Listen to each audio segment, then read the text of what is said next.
Hi, everybody. I want to talk to you today about flipped learning. What is it and how can it be useful for me? Um, but what is flipped learning?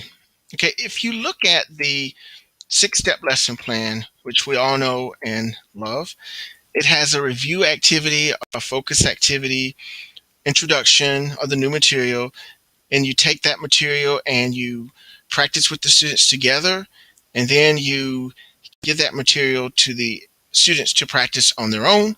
And once they practiced on their own, you provide some sort of assessment activity, some sort of formative assessment or summative assessment activity.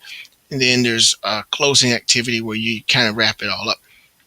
Well, the flip learning model is essentially taking one or more of those components of the lesson plan and having the students work with that component outside of class. Usually it's the review, the focus activity, or especially the introduction or the guided practice. You can take and record that information or that part of the activity and give it to the students, have them to work with that outside of class. So when they come into class, they're ready to do the independent practice together with you. That differs from the traditional model because most of the time the review, focus activity, introduction, and guided practice happens inside of class. There's maybe a little bit of independent practice, but most of the independent practice happens outside of class. Then there's an assessment in the class. Well, the flip model just allows us to do that in the reverse, so to speak. Okay, so if we compare the traditional model with the flip model, looking at Bloom's taxonomy, you can see that when we introduce material as teachers, we're really using those lower order thinking skills, remembering, understanding, and those are the things that students do in class. And most of the time, they don't have questions about those lower order thinking skills. It's the higher order thinking skills, the more challenging activities that we give them for their independent practice using the creating, evaluating, analyzing, and applying that new material. And they're doing those things outside of class. And sometimes they might have difficulties, and it's not always good to have parents to help. Sometimes we do have parents that can help, but it's a lot of times students don't do the work outside of class because they can't do it. It's just too difficult. So what the flip model allows the students to do is to take the new material that's being introduced, those lower order Bloom's thinking skills, understanding, remembering, outside of class at home on their own. Most of the time they won't have questions or any problems with those. But it's the higher order thinking skills, the applying, analyzing, evaluating, and creating they can do in class during the day, during the period with you. And if they have questions, you are available to help them in class. So that's one of the really big advantages about flip learning. But there are many other advantages, which is a great reason to flip the classroom. The best one is more time. If you have 20 minutes of instructional time, it's so much more of an advantage to be able to use that 20 minutes working with the students on a specific skill, practicing that, rather than spending the time reviewing or building background. Not that those things are not important, but it's just a better use, I think, of the teacher's time with the students. That interaction, there's more time for the interaction to take place. It's also a way to differentiate and review the material. If you have students that are doing very well and students that need a little more support, a little more scaffolding, this is a way you can do it.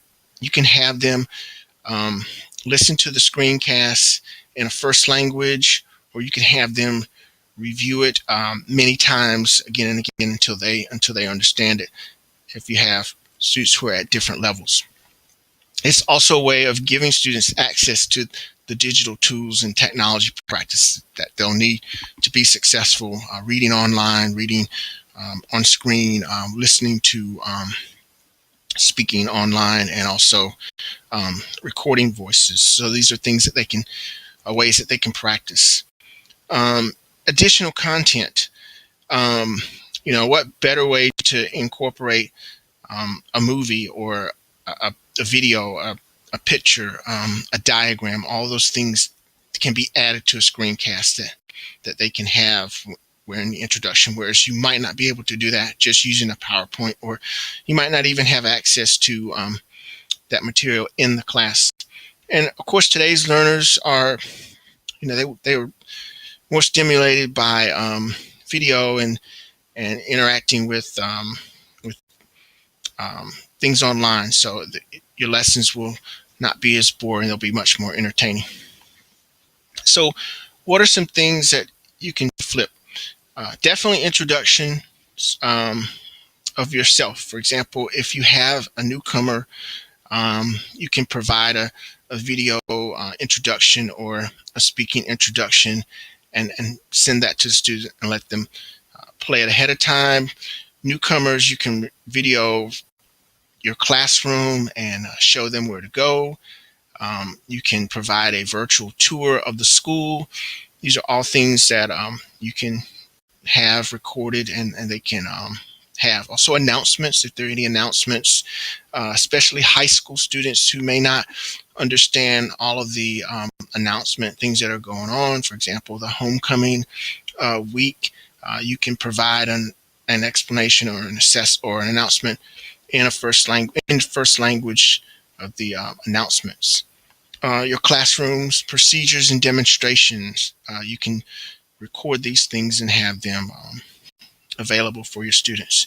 And that way, when they come to class, they won't be as anxious. It will lower that affective filter. Vocabulary words, you can have your word wall explain, and you can front load your vocabulary.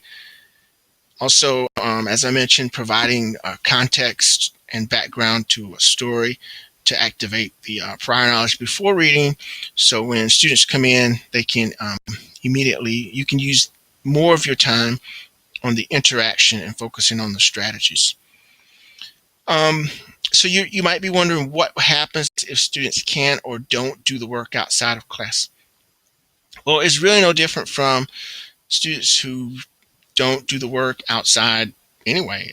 There's definitely accountability features that are incorporated into these. This has all sorts of analytics that you can use, very simple ones. For example, Google Forms gives you a time and date stamp of when the students accessed it, how long they worked on it, and if they don't do it, what are your regular consequences for not doing work or not doing classwork. There's the added differentiation. You can provide additional support for students, review information. You can record your class and have the students watch it again if they're absent. There's an immediate source of a way to catch up. And again, there's exposure to the digital tools and technology. So this is the end of the show. And if you have any questions, please feel free to email me and we'll talk about this at the meeting. Thank you very much. Look forward to seeing you all.